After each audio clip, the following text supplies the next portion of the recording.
Alright, I'm on Carnage, so now we're going to queue up for the villain alert. Now, hero side and villain side are slightly different. On hero side, we're trying to stop Mr. Freeze and damage the machines so that we can burn Mr. Freeze faster. On villain side, it's the exact opposite. We want to keep those machines up as long as possible so that Mr. Freeze can actually start doing more damage to Carol.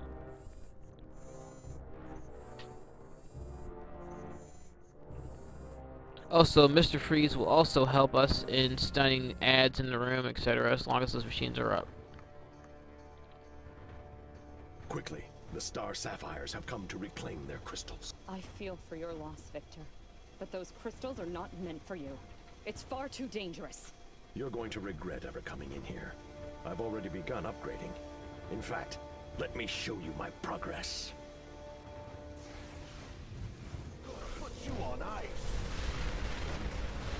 Alright, on villain side, it is your job to defeat the Star Fastfires and then go ahead and work on Carol to keep the machines up. However, that's the safe way of doing stuff. If you know your crew, you know your group, and if they know their roles, there's a second way to beat this. A faster way, but it depends on who's in your group and if they actually know their roles properly. Instead of working on the Star Sapphires to keep the generators up, or if you're on hero side, working on the generators to keep them down, you can just forget both the Star Sapphires and the generators completely and work straight on Mr. Freeze. Now that will have people either stunning the ads or stunning you depending on which side you're on, so there's a little bit of strategy you can use if you want to do it that way and just straight up burn him. You can do it in the middle of the room and just completely try to forget about the stuns that are happening to you completely if you're on hero side, or use the stuns to your advantage if you're on villain side. Or you can choose the steps. The steps on either side of the room, you see them right there? They're far away from the generators, therefore they cannot be involved in the combat at all as long as you're far away from them. On hero side, this is the good thing, which means the stuns no longer even matter, and Mr. Freeze can't have his power, since he's not close enough to it. On villain side, you probably don't want to do that. I mean, why not have an advantage? But I will get more crystals and rebuild. Also, I apologize, this video is a verse over right now, so sorry about this. I pretty much ran this and then thought, I'll use this for a video. Alright, now that the alert is over, I'll show you the third part of the seasonal, which is the seasonal race. It takes place in Metro, so we're going to go there pretty fast. Gonna go to my base, and then we'll use my teleporter to go to Metro. Once you're in Metro, you want to head towards Central Station, which will be in the northeast of Metro. Pretty much head towards Lex Tower and then just head north. Although it's actually more like a northwest from Lex Tower.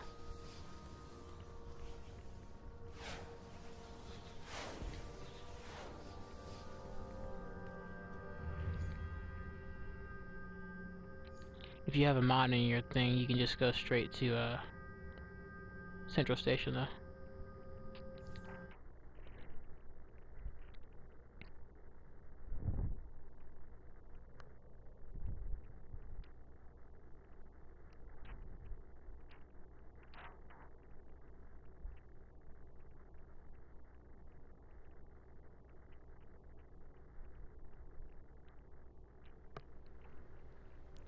Alright, now first of all, I am not a racer of any sort. I don't do races. I actually don't even like races, period. But the seasonal is pretty easy, so I do it. Thank God it's easy, or I just skip it. Pretty much, I just farm the other stuff. And right here next to the villain respawn point, or rally point I mean, is where the season takes place. As you can see, they took out the console so you won't get kicked away when you try to do the seasonal like it used to when it first came out.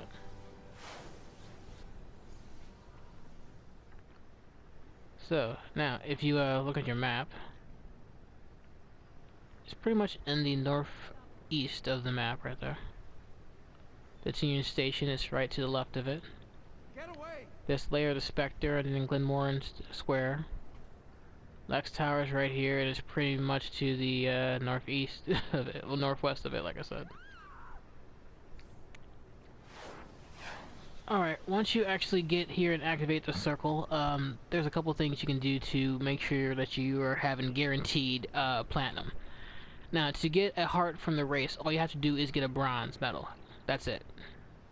So pretty much as long as you complete it, you got your bronze. However, if you want to get a platinum, you need to do certain things. And a platinum will give you a specialized seasonal emblem, which is a rose, which you probably already actually have from doing the other stuff from last year. But just in case you don't have it, I'll show you. Run! Run!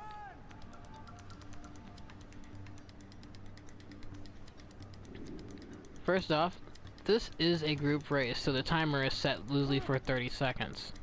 5, 4, There's two things 3, that you should know. Hearts. Hearts are the best thing and the worst thing of this. Red hearts, avoid at all costs, unless you're in a race of people and you want to just knock them out the sky, get them away from you. Pink hearts, do everything you can to fly directly into them. They will give you a speed boost so that you can get your platinum. Get as many speed boosts as you possibly can.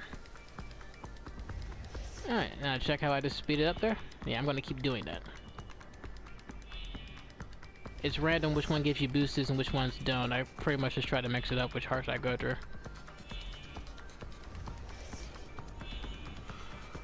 It's completely random. Each race is different from the each one, I mean, so the same heart that gave you a boost in one race will not give you a boost in the next. It could actually not do anything. It might slow you down, actually.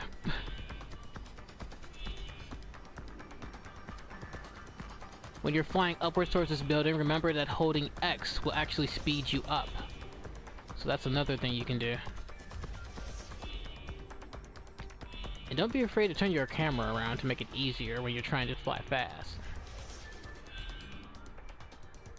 Doing it for a couple of times will get you familiarized to the path you have to go on so that you don't miss anything. And don't be afraid to miss stuff too. Remember, we're just going for the platinum, which is a 1 minute and 55 seconds. So it doesn't really matter what time you get as long as it's before that. Messed up one time, but I still got it. There we go.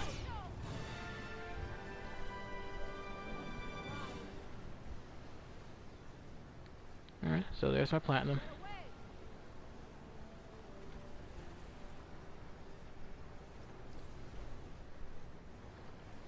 And that's how you do the race. Remember to avoid the red ones and go into as many pinks as you can.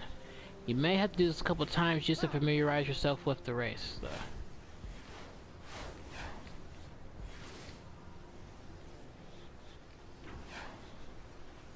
Alright, now to show you all the items you can get from the vending machine. But first, there's a fourth area I can show you.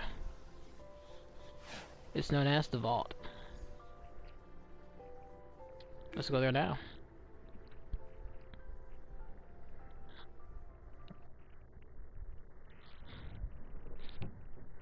Now, unlike the other seasonals, this is pretty much your regular vault, actually.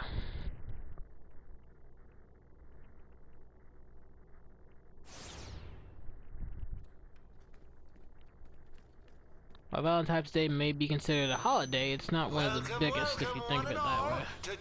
Therefore, I guess that's the reason why they didn't decide to decorate this. What will it be? Something to flatten your opponents? It's not decorated, regular items still drop in here, but also some Valentine's Day specific items do drop here too, base items. Break the presents and get your prizes. Hopefully I'll get some more that I can show you on this run. I got some later from doing it earlier, but I'll show you some stuff I can on this run, hopefully.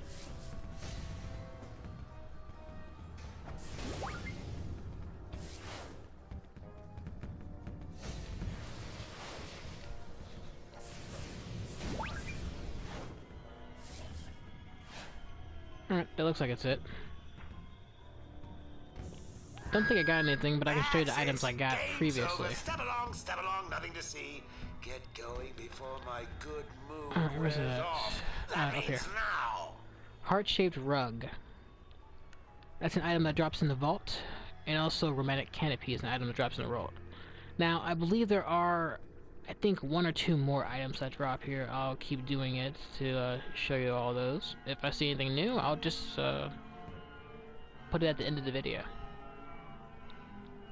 Also, I'll show you what these look like and what the other items look like, and also go over the actual feats for seasonal.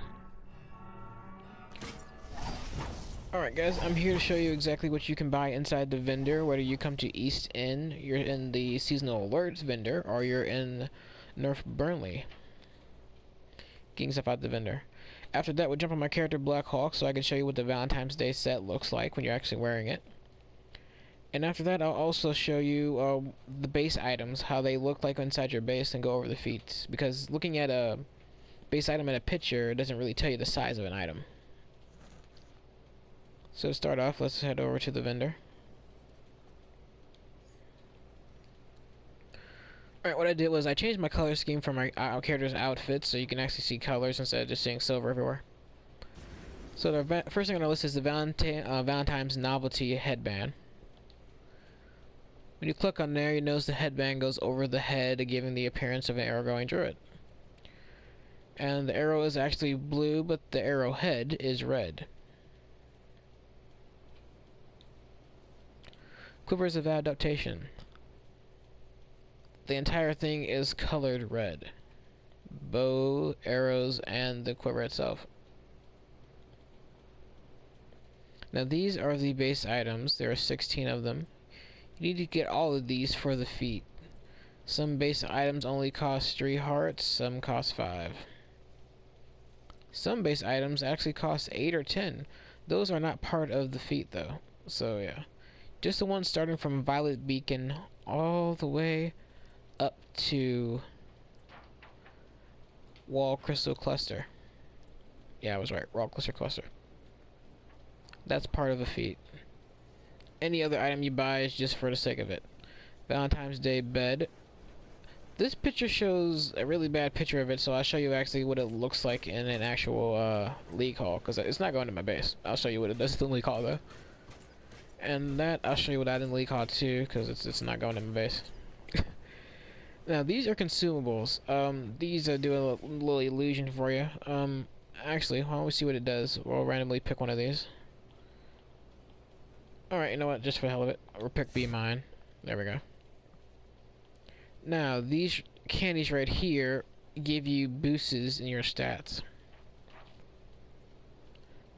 Now, the Black Cherry Bonbon will increase your damage of all your attacks for 30 minutes. It only costs us 1 heart. Raspberry Bonbon will increase your healing for 30 minutes. And Chocolate Heart Truffle Bonbon will increase your health for 30 minutes. And the last items on our list are the Valentine's Style Set. This is what it looks like individually. I'll show you what it looks like all together on my character Black Huik. Then we'll head over and see the base items.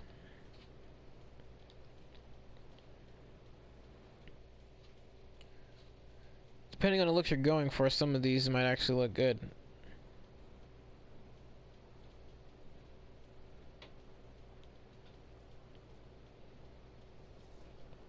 The feet are quite ridiculous, but if you're trying to make like a leprechaun type character, I can kind of see you having those shoes.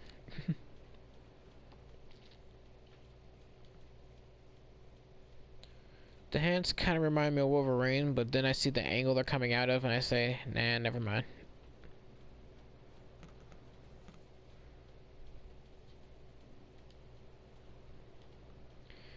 And the hat is probably the second most ridiculous item I've seen besides his feet. Yeah, what, Ambassador of Love or Valentine's Day? Something like that, I don't know. And that's what the items look like individually. Alright, now we're going to head over to my character and I'm going to show you what he looks like on Hulk.